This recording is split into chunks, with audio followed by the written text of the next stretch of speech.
This is an NBC News special report. Here's Lester Holt. Good afternoon, everyone. It is 4 o'clock in the East. Markets have just closed, and what a day it has been. A big sell-off on Wall Street. The Dow closing down about 1,900 points, actually over 2,000 points there. The biggest point drop ever by far, and a substantial percentage drop as well, down almost 8% today alone. Driving all this is fear and continued uncertainty over the coronavirus outbreak and its impact on the global economy, as well as a sharp drop today in oil prices. Tyler Matheson is standing by for us at CNBC. Tyler, break it down for us. What happened? Well, Lester, this is one for the record books. As you mentioned, largest point drop in history for the Dow, and certainly in the top 6 or 7 in terms of percentage terms. We haven't had this kind of decline since the era of the big crash years and years ago, there back in the 1980s. In truth, you nailed it. Really, it is concern about the global economy and how the coronavirus may ripple through it, slowing growth, slowing corporate profits, and making things just generally much more uncomfortable for the global economy. You mentioned oil. What's happened there is that production is too high to justify where prices were, and over the weekend a price war broke out between two of the largest producers in the world, Saudi Arabia on the one hand and Russia on the other, and that has sunk prices down to multi-year lows in the $30 a barrel. Good for drivers, not good for jobs in the Permian Basin, in the shale oil areas up in North Dakota and other places, and it is certainly a sign that the global economy is weakening. We are now nearly in bear market territory, Lester. We're off within a percentage point or so of that 20% decline in the markets that signals a bear market. All right, Tyler Matheson for us. Thank you. A lot of moving parts on the coronavirus front today on the West Coast. The cruise ship Grand Princess finally docked with thousands on board, including some who have tested positive for the coronavirus. Aaron McLaughlin is in Oakland. Aaron.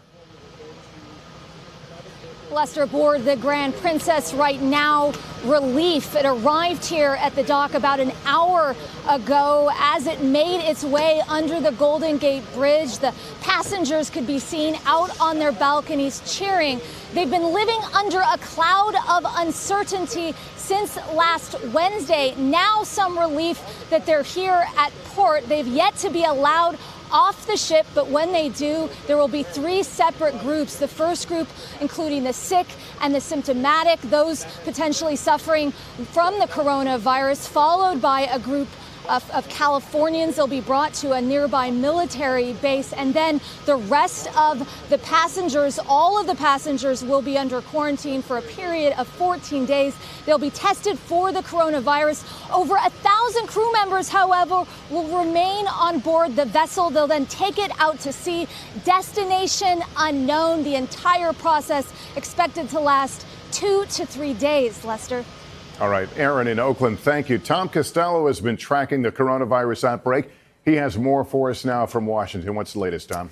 Well, we've got about two dozen deaths nationwide. 22 is the number right now, 546 cases. But every public health official stresses that, in fact, the real number of cases is certainly far greater than that. We simply haven't had testing widespread for the last few weeks and months. And so the presumption is many, many more people already have had and have the coronavirus.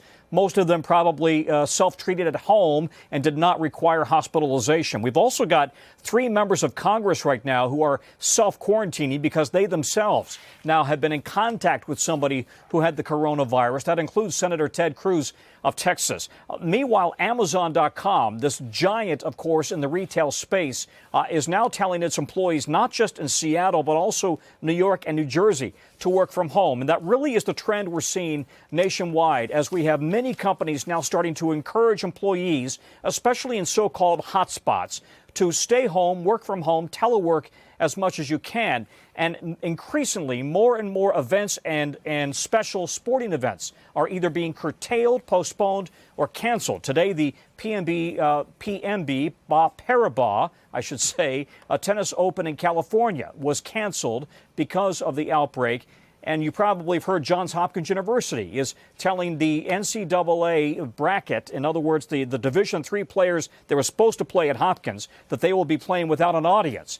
So the question is, well, will that impact March Madness? At this point, the NCAA says no. Might the NBA consider playing games without fans? The NBA says so far no, but that's where this is going now as this ripples across the entire economy in a very dramatic fashion, Lester. All right, Tom, and rippling, as we said, across Wall Street, a historic day there. A more than 2,000-point drop in the Dow with fears of more to come. We'll, of course, continue to follow all of this. I'll be back with a full wrap-up tonight on NBC Nightly News. For now, I'm Lester Holt in New York. Good day, everyone. Hey, NBC News viewers, thanks for checking out our YouTube channel. Subscribe by clicking on that button down here and click on any of the videos over here to watch the latest interviews, show highlights, and digital exclusives. Thanks for watching.